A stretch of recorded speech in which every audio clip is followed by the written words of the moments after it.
Welcome to the Successful Athletes podcast presented by TrainerRoad, where we interview successful athletes to make you a faster cyclist. And today we're joined by Rodney Scrimsher, based out of Kennewick, Washington. How's it going, Rodney? Going great. I hope I pronounced your name correctly there. You are spot on. Most people don't get it, but you're right on the money. Nailed it. Okay, good. Well, we're going to talk today about how you've progressed as a cyclist over you've ridden for 20 years, so a substantial amount of time. And then, of course, beyond that is just, riding bikes as one does when they're a kid. But you've been a competitive cyclist for 6 years, and we're going to kind of step through those 6 years, just year by year, and what you've learned. It's going to be a cool, different format for us to be able to follow through. And we have some common threads throughout this because you've competed in a TT series, and that's been a big goal of yours. And you've competed in Lotoja, a race that we've talked about before on this podcast numerous times with different guests. It's a big race. It's 200 miles from Logan, Utah to Jackson, Wyoming, and has roughly about 10,000 feet of climbing over that duration. So long day, big day, very big race, very common for athletes to be able to target that in the Mountain West kind of region where you're at as well in Pacific Northwest. So we're going to use that as kind of the common thread going throughout all this. But I want to ask you a question. What took you from being an avid cyclist for 20 years to being more competitive? What drove you? So then we can understand a bit of your motivation. I think a lot of it was time, just a different stage in my life, allowing me to put more time towards cycling, and maybe just more confidence as I've ridden longer and seeing other people that are competitive and just, trying to, I guess, enter that level. And so. Speaking of stages of life, what are your life circumstances in terms of family, job, etc.? So I'm a 54-year-old male, and I'm a physical therapist by training. I run just a small little office here, outpatient orthopedic office. And, I work in mid-30s, upper 30 hours a week and kind of set my own schedule to some extent, which I really enjoy. I'm a father of 5. I still have one little guy at home, an 11-year-old that I help assistant coach his soccer team. So that still keeps me busy. I had 3 other sons that went through a soccer program, and they were all 2 years apart. And there was a 10-year gap for this guy. So anyway, I was busy. That might be the other thing, as far as time, just a lot of family commitments and responsibilities. I've always tried to put that first. Cycling is something I love, and I've always done it. But I just haven't had the time that I have now to really, devote and be more competitive. So these days, when do you fit in your training? You have the ability to be able to adjust your work schedule within reason, of course. But when do you choose to train? I'm an early morning person. I'm usually up at 5, and Monday through Friday, I do my workouts in the morning. Sometimes I'm off Tuesday afternoon. And so I might schedule, Tuesday outside, and then Saturday outside are kind of my outside days. But Monday, Wednesday, Thursday, Friday are almost always in the morning, early. And then I try to get longer stuff Tuesday, Saturday outside. Awesome. Yeah, that's a good way to be able to manage it. Still get in those longer rides. It's a great complement to those shorter, more intense ones. Okay, so I want to talk about what got you to be competitive. And you mentioned this to me when you submitted, and you submitted your story just like anybody else can that's listening to this at trainerroad.com/SAP. So if you're listening to this, I'd love to hear how TrainerRoad has helped you achieve some level of success. When you submitted that, Rodney, you said that you and your friends kind of came up with this idea on a whim, almost like a dare amongst the group, that you would all do Lotoja, which a 200-mile race. I mean, that's a huge commitment. That was what you took on in the year 2015. And you mentioned that you trained a lot coming into it that summer. What was your training like at that point? Because you were just a cyclist, but you weren't into structured training or anything else quite as seriously as you are these days. So what was your training like building into your first Lotoja as such a huge commitment? Yeah, at that time, we would do several centuries a year. And so, one of the guys, we had done centuries the year before, and he just said, hey, next year, why don't we do this race? And I didn't know anything of it. That was the first I'd ever heard of Lotoja. So, you get on the internet and you look at it and see what it is. And we decided to do it. And we actually entered it's the cyclo-sportive. So we weren't racing that year. It's more of just can you finish it? And so we all joined that. In preparation, we did 2 or 3 centuries that year. and just some longer rides, more, I guess, more structured than usual because we knew we had a deadline in September. And so I think we did probably 300-mile rides to prepare for it. Maybe one that was 120 or 130 miles that year. And, it was just, can we do the miles? It wasn't anything about how fast, how many watts we were pushing. It was just truly, can we get 200 miles in the timeline of getting that done? And it was fun to have that on the calendar. I really like to have things on the calendar because then it motivates me. It makes me, get up and get the workouts in because I want to be ready for whatever I have on the calendar. Looking back on the nutrition and pacing side, did you make any mistakes that first year that you've since learned from that these days you wouldn't think of doing? Yeah, it's really different that year because, we'd get to the rest stop, especially when we were at like the top of the third hill and you're 105 miles in. And the thing I struggled with more than anything that year is my shoes were a little bit snug on me. And I kind of knew that going in because in a 100-mile race, I should have also corrected that year we did STP, which is a 200-mile race, but it's flat compared to Lotoja. And when I did that race, my feet were a little bit sore, but I didn't break down and buy new shoes. And when we got to Lotoja, my feet, I think just the heat and it swelled up, whatever, my feet were absolutely killing me, was my biggest problem with Lotoja that year. And we would get to the rest stops and literally just pull over, or I would, and take my shoes off and walk around and, eat whatever they had there. I didn't really do my own nutrition at that time. I was just taking what they were providing. So very different compared to being competitive and knowing exactly what you're going to eat and how much you're going to eat, because you're carrying all of that, or you have your support crew handing it up to you. So at that time, I was just kind of eating whatever was there, and not real concerned, or I guess I wasn't real thoughtful about what I was going to have. I was just taking whatever they had, which is very different than now. Yeah, I'm sure. I mean, fast forward to now, what is your best result that you've had within your category at Lotoja? So I placed second this past year in 2021. And what category was that? That was the 55 plus, Cat 4-5, 55 plus. Super impressive. So we've come a long ways from, can I even finish this in the sportive category, to now placing second in the 4-5 division for you. Let's bridge some of the gaps. Let's just step through year by year. So you did it in 2015. Then in 2016, you came up with this idea where you said you wanted to take on a TT series. You had done Lotoja, you'd done STP, you'd done these big rides, and then you wanted to take on a time trial series. How long were the time trials? It was a lot of races, I think 26 in a year. But how long were the courses typically? Yeah, we have a really great series here locally in the Tri-City area where I live, put on by the local cycling club, Chinook Cycling. And they do a 5-mile race. So it's every Tuesday afternoon. So you do a 5-mile race one week. The next week is a 10-mile. The next week is a hill climb that's 3.25 miles. And then the fourth week is a 40K. And then it just starts over. And so it starts in late March, early April, and it goes into September. It's basically a 6-month commitment, if you're really going to do it and be competitive. And it's very, very competitive. We have some very competitive cyclists here locally. And so I had never TT'd, and just thought, now that I've done this, I'm a strong cyclist. I should be able to go out and ride with this group. I had never ridden with the group. That was kind of my introduction to the Chinook Cycling Club.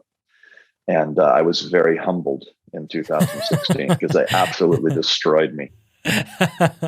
So are these races mass start, or are they 1-by-1 TT start? They give you a 2-hour window. Kind of depends on the race. On the shorter races, it's an hour and a half. On the longer races, it's a 2-hour window. And so from 5 to 7, and you just show up, you time yourself, and then you turn in your time, and then they keep track of it all. And they have handicaps and they have penalties, and it's cool. It's very well structured. Some people put in a lot of time. And we've had several people move from much larger areas. And when they come and compete in this time trial series, they say this is truly amazing, that they've never seen anything put on, as well as what is done here locally. It's really a cool series. Yeah, that sounds really cool. I like the concept of having the TT start, but then you just start at any time. Takes a lot of stress off the organizers in that regard of, making sure every rider is there at the specific, 30-second time gap and all that stuff. That's clever. Huh. Interesting. Yeah. They just have the courses marked and you show up and it's on your honor. You time it, you turn it in. And then they put out a weekly who finished, for that event. And then they have it for the season up to that point, who's leading and it's really a cool series. Huh. And I really feel like that's something, when you go all out for 5 miles, you go all out for 10 miles, you go all out for a hill climb, and you go all out for, a 40K, and learning to pace yourself in those different distances. I really felt like that was something I was terrible at in 2016, but I've learned and I've progressed and come a long way in that series. I feel like that series has been a really helpful for me as a cyclist and just improving my overall, abilities. Yeah. Have you found anything on the pacing note that's a great applicable bit of advice that all of us can deal with?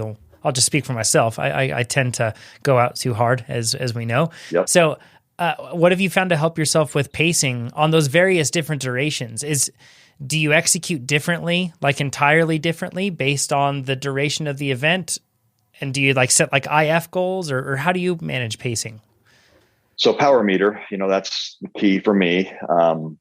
And I just, I have I just keep track for my 5 mile. This is my best power I've ever done.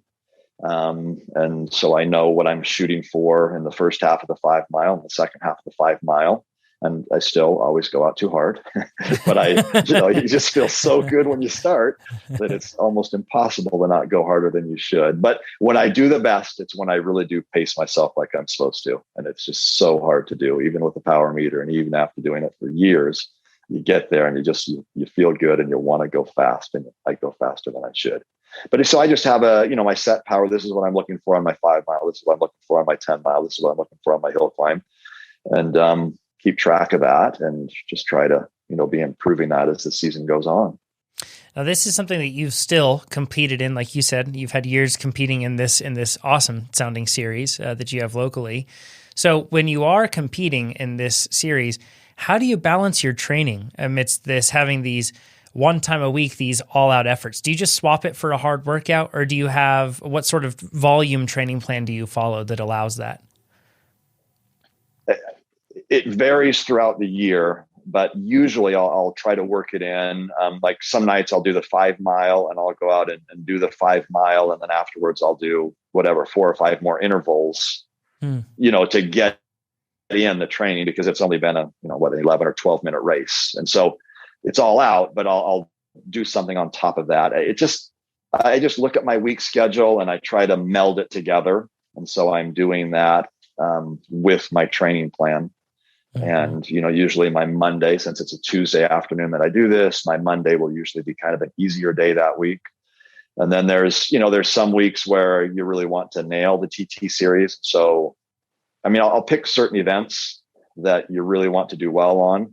The way our series is set up is you have to be there every week and get your participation points. And if you do well early in the season, then you get lots of penalty points. So it's hard to do well every week.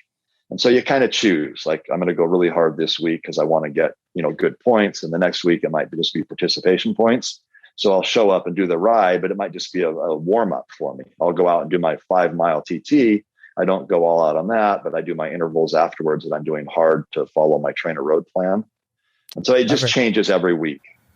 But because the series has penalty and it has handicap points, if you do really well in your first, 6 or 7 races, then you might come in first or second or third for the next, 4 or 5 races and get only your 4 points for participation because you have a really high penalty then. Yeah. High that makes handicap. sense. Yeah. Handicap, both of them, handicap and penalty, kind of go against you. So I just try to meld it all together. But it still gets me on my bike every Tuesday. It gets me out to that course, whether it's an all-out 100% effort or whether I'm using it in combination with my TrainerRoad plan that week. I just make it work. This sounds like a totally separate podcast where I just want to deep dive with you and the organizers on this series and get into it. It sounds super interesting. I like that approach of keeping it flexible and just looking at what your plan needs that week and then what you have for that race series and then combining them appropriately. That's That's a good way to look at it, because there are some times, and also another key principle I pulled out of that is that you don't try to be the fastest athlete in the world for every single week. You pick and choose. And that's like a big common question that a lot of athletes have is, I have a whole race series. How do I peak for the whole thing? And it's about picking when you want to peak and making sure that aligns well. So good training principles you've outlined there. Yeah, I'll put the TT series, I put those down as C rides, but I might have 5 or 6 that I put as B rides. I'll just choose a hill climb at a certain time in the year that I really want to nail. I'll the 5 mile, a 10 mile, a 40K that I really want to just, make sure that I'm there fresh for those. And so they're more of a B ride, but all the other ones I just put as C rides. Mm-hmm. And so it's a part of my training plan.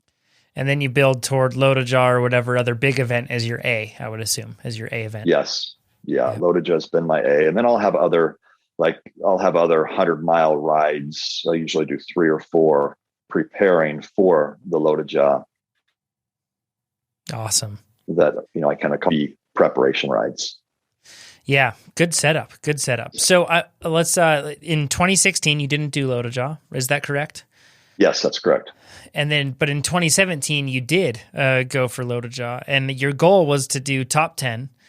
That year, you signed up with a coach, and it seems like it was kind of like your first year to really getting introduced to increased amounts of intensity and increased amounts of volume and everything else. Would that be a fair assumption?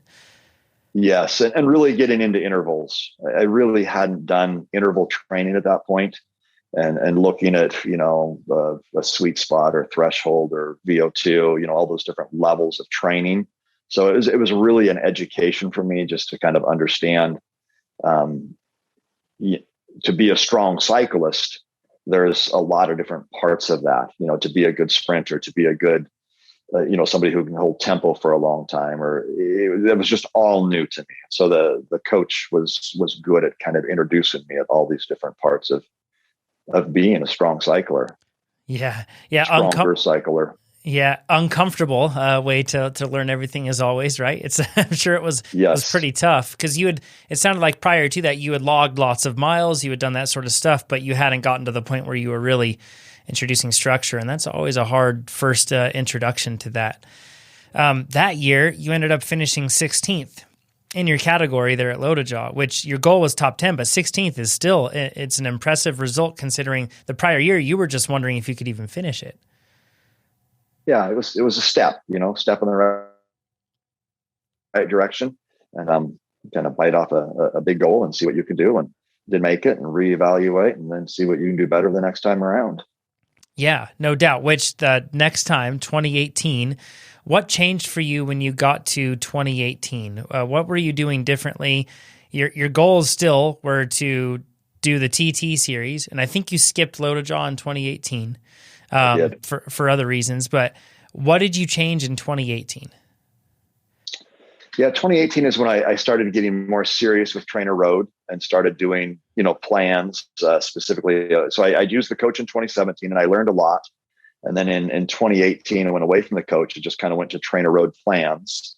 And, I'm a pretty structured person, and it works really well for me just to say, Sunday I'll look at my schedule and I know on Monday I'm doing this, on Tuesday I'm doing this, and just going through it. I just get up and do what TrainerRoad tells me to do. And that's kind of how I approach 2018. And I like to not have to think about and come up with what am I going to do for a ride. It's just going to tell me, I'm working on sweet spot today. I'm working on tempo. I'm working on VO2, whatever it is. I just do it. And that makes it easy for me just to get up and ride. Now that year though, you experienced some burnout, right? Did you bite off more than you could chew? What mistakes did you make in taking this more self-coached route, which back in 2018, we didn't have Plan Builder out yet. We were just at that point kind of getting to the point where we were building out those sort of things that, what mistakes did you make that year that we can learn from as just athletes listening to this? I think it was just family commitment and trying to do more. So trying to increase my volume of riding, but still having some family commitment that I was being involved in, and just spreading myself too thin. Between, work, between riding, between family, between everything. And, writing is something for me that it's kind of my break from everyday stress and concerns and worry. But when I start feeling guilty for getting that time in, like I should be doing something else. And for whatever reason, I think I was trying to ramp up more in 18, and I just didn't. I was ramping up too much. And I just kind of hit a wall where I said, I need to pull back. And I still was doing the early morning stuff, but like getting the bigger rides on Saturday was more of my problem. Yeah. That was the hard thing to fit in. That's relatable for me this year, having Cape Epic and everything else that I was preparing for. I missed my summer with my family, basically. I mean, my Saturdays were gone because I had to put in big hours, and it's really tough. You mentioned that you dialed it back. Does that mean skipping those Saturdays or making the Saturdays shorter? What did that practically look like in terms of your training to get back to balance for you? Yeah, I wasn't doing as longer rides Saturday. I was still getting out maybe early on a Saturday ride, but just not getting in as big of a ride, 100+ miles in midsummer.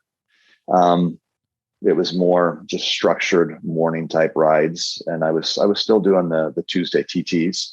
But just not the big, and I was doing a lot of commuting then too. I kind of go in spurts. I think that year I started focusing a lot of work commutes and just getting miles on the bike, but they weren't as hard of miles, and just kind of, backing off of everything, the hardcore intervals there for a time. Yeah, no doubt.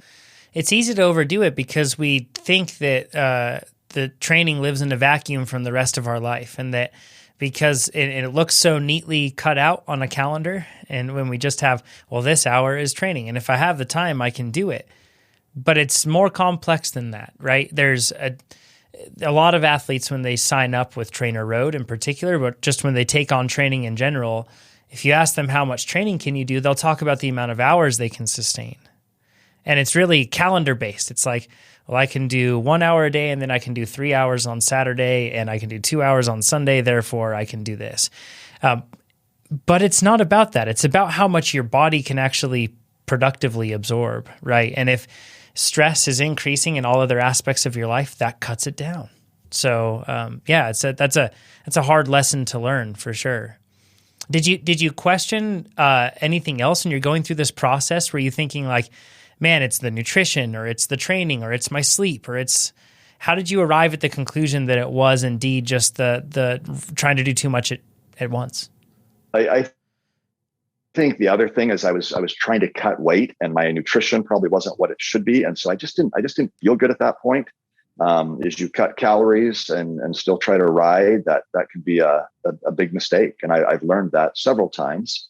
Weight is always kind of an issue for me. I'm not a slight person. And, I know I'm faster and better when I'm lighter, but I'm much stronger when I'm, fueling the way I should be. And that's kind of an ongoing lesson that I continue to learn. But I think as I look at the past couple of years, my nutrition has been much, much better.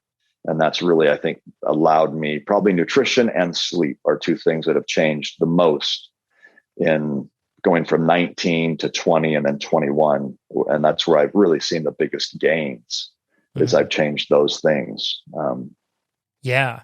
In 2018, you still managed to finish 7th in that TT series. Impressive work. And then going into 2019, you ended up changing things up. You ended up having a coach and using TrainerRoad. That combo is not unfamiliar. That's a combo that plenty of folks use. And then when you did this, you also mentioned that you started listening to the podcast this year. And then you said that year was a really strong year. So what made that year particularly good for you?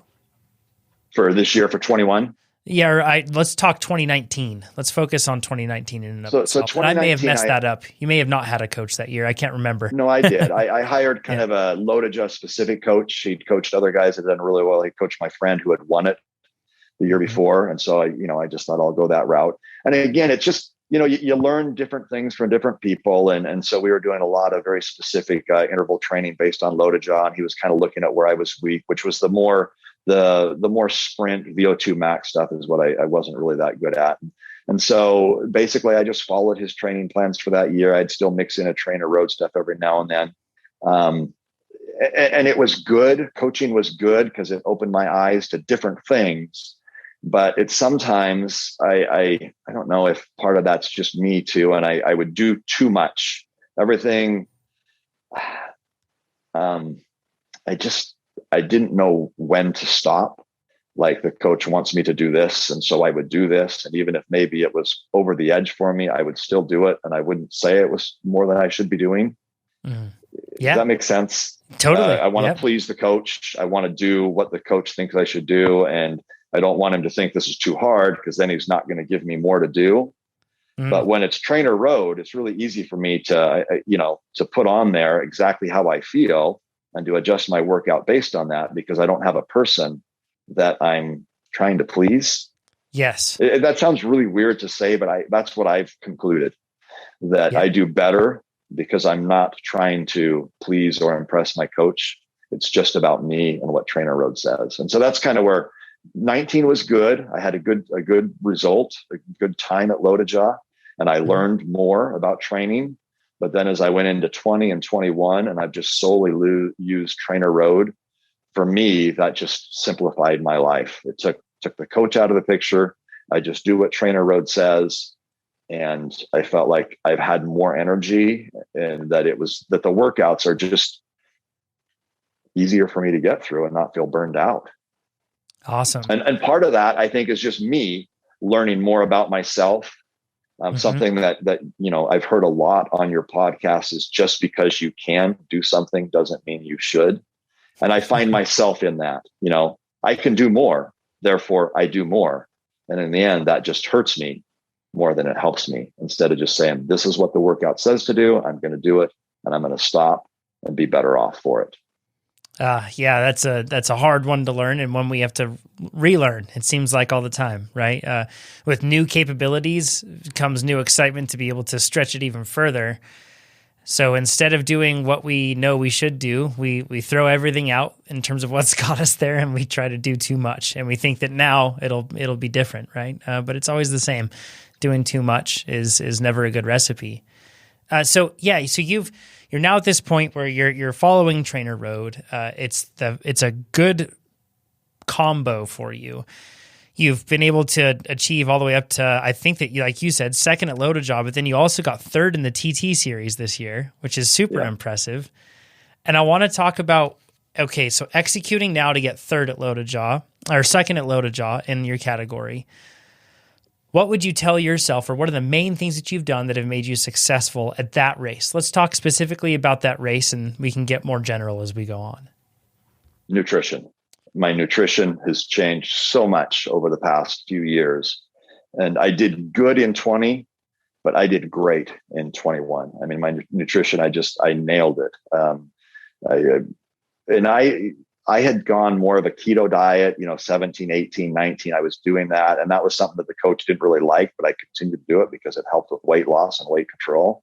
And then in 2021, I just went macros, 50% carbs, 30% protein, 20% fat. And that's really changed as far as my energy levels and just being able to stay on point and have energy, throughout a long ride where I'm pushing hard. And so I would say nutrition is the number one thing that's made a difference. How did you carbs? Take that? Yeah, carbs. You guys preach that all the time. And I was just a high fat diet way back when. But in the past 2 years where I've gone to what I should be doing, so I basically do 70 an hour for a long ride like that. And that works really good for me. How are you taking in that 70? What sort of products or mixes or gels are you eating?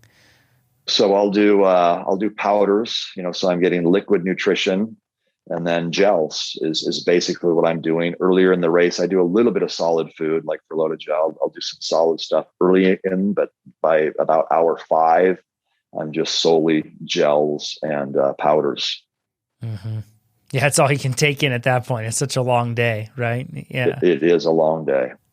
Yeah. Have you, outside of that, what have you changed in your training? Like, what do you do more of now or less of now in your training that you feel like is helping you? So for Lotoja specific, I kind of have it dialed down for about that last 6 weeks. I do some long rides that I've kind of just repeat every year. And I'll do them kind of every other week. I'll do a long ride, 100 miles, and then the next Saturday, I won't do anything near that hard. And then the next Saturday. So basically every other Saturday I'm doing, and that's in going late July through August, getting some, big miles, like, 350, 400 TSS days, lots of hills, 100 plus miles. And then practicing my nutrition. And so I know exactly what I'm doing on those long rides is what I'm going to repeat and do, for the day of Lotoja. And it just, having it dialed in that this is exactly what I'm going to take for this hour, and just going through the day that way. Yeah. How have it, with a race that long, many times like the base season is more race specific than it would be if somebody raced cyclocross, for example. So, somebody that races cyclocross, they might not spend a whole lot of time in those lower intensities or in sweet spot even. It's more just pinned and off. It tends to what it is what it tends to be. So for you, when you're going through, have you made changes to how you do a base phase or a build phase or anything else that has helped you be kind of prepare you for that specialty phase of sorts that you do with those more specific workouts for the event? That's what I'll do. I'll do a base, a build, sometimes another build, and then a specialty. And that's the program that I've followed. And that's worked really well for me. I kind of feel like it's hitting everything. Lotoja is about, basically you have 3 hills that you have to get over and you have to stay with the pack, the lead pack on those 3 hills. If you get dropped, you're done. And then you basically have 100 miles once you get over that 3rd hill to be with that pack, trying to drop guys along the way, so you're decreasing your competitors basically. And then it's a sprint at the end if you don't break away, before the end. And so, for me, it's a matter of basically being able to hold that threshold, high tempo or threshold to get over those hills. That's usually what it comes down to. And as long as I could, the first years where I didn't do as well, that was the problem. I'd get dropped on the 1st, the 2nd, or the 3rd hill. The past 2 years, I've hung with that group over each one of the hills. And it's just basically because my FTP has been higher. And so instead of working at my threshold, I'm more of a tempo over the hills.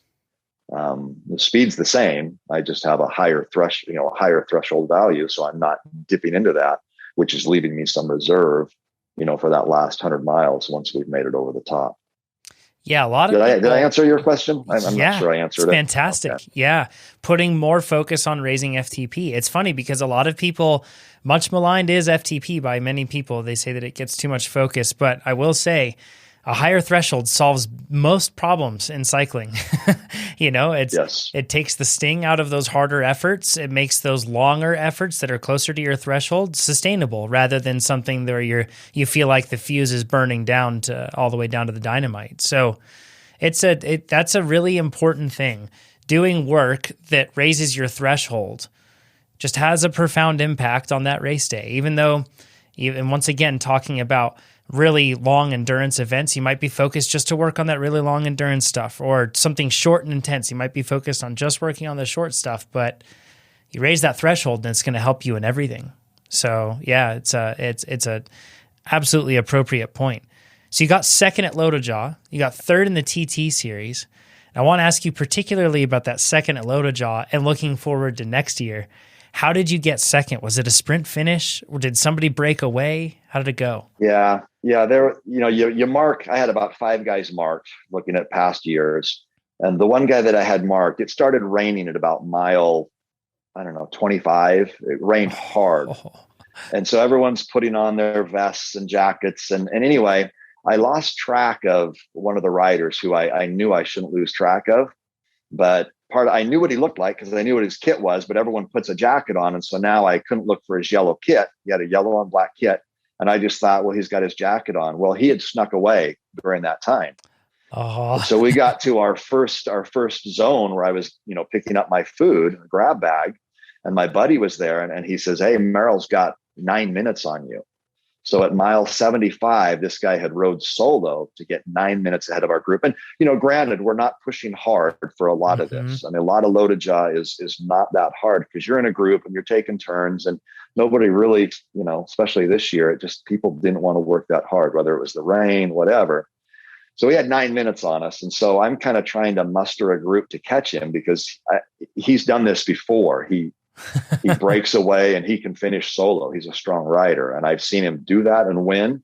And I've seen him blow up, trying, you know, doing that and blowing up and not doing so well. So anyway, the rest of the day, it was about trying to get this group to go and get him. And I've made this mistake too, where I'm trying to catch somebody and then I overwork to catch them. That's what happened in 20. In the last like 90 miles, I was doing a lot of lead out for a group of 4 of us. And when I'd get up front, I would raise the speed several miles an hour because we were trying to catch a group of 4 ahead of us.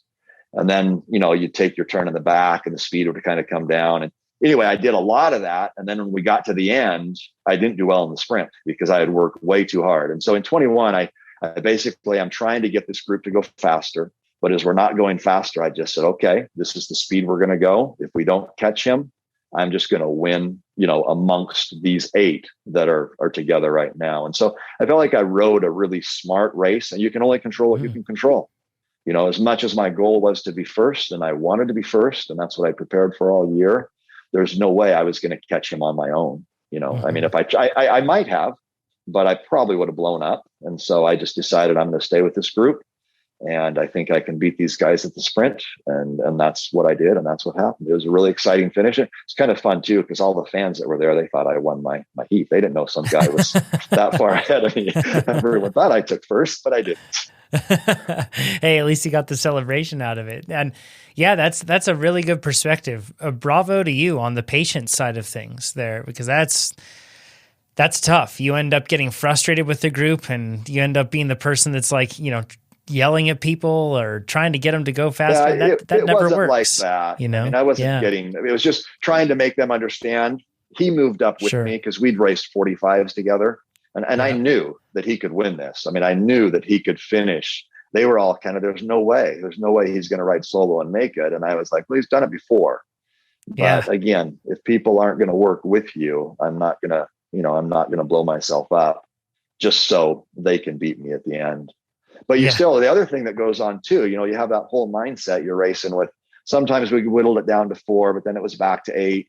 And when you get near that, you know, that last hour, it's, do I try to break away or do I wait for the sprint? You know, you race 9.5, 10 hours, and it comes down to a 10-second sprint, which is not really what I wanted it to come down to, but that's what it came down to. And, you know, it's an exciting way to finish, but I've lost, you know, in that same sprint. You know, that's what happened the year before. I got beat by some guys, and instead of finishing where I wanted to, I got dropped back because of the sprint. So, but that's something that I improved this year. And I was really pleased that I could pull off the sprint. Yeah, experience pays off there. Good on you for learning from that and having the foresight to be able to know how to handle that situation. Third in the TT series as well. What have you learned there? What are you doing better in the TT series that's helped you improve those results? You know, it's interval training, and just starting to pacing, being better at pacing for each one of those, riding smarter, and just being, you know, you can't miss events to do well in this series. There's 26 races, and you have to be there for. They give you 3 free ones, and after that, if you miss anything, you're in trouble. And so you really have to show up. Put it on the calendar and be there and be consistent with training, consistent with racing. You know, I don't think that the TT series is so much nutrition. I mean, you need to be, you know, fit and light, but it's not a nutrition thing because it's over pretty quickly. But it's a pacing, you know, having the strength and being able to pace yourself for whatever that distance is. Yeah, absolutely. Rodney, this has been awesome to talk through. I feel like we've had so many learnings. The one thing that we didn't talk about was you had a really bad crash, I believe, in 2019. Is that correct? At a training camp? Yeah. I went over to Colombia in February of that year and had a great trip. And unfortunately, on day 3, I came around a corner and hit a pothole going down a hill, and my tire washed out from underneath me. came down hard on my shoulder and head, and it put a big damper on the rest of that week of training. But yeah. What were your injuries from that? And I don't want to, we're not going to end this on a sad note here. I promise you we're going to end it on a good note, but sure. What were the list of injuries that you had?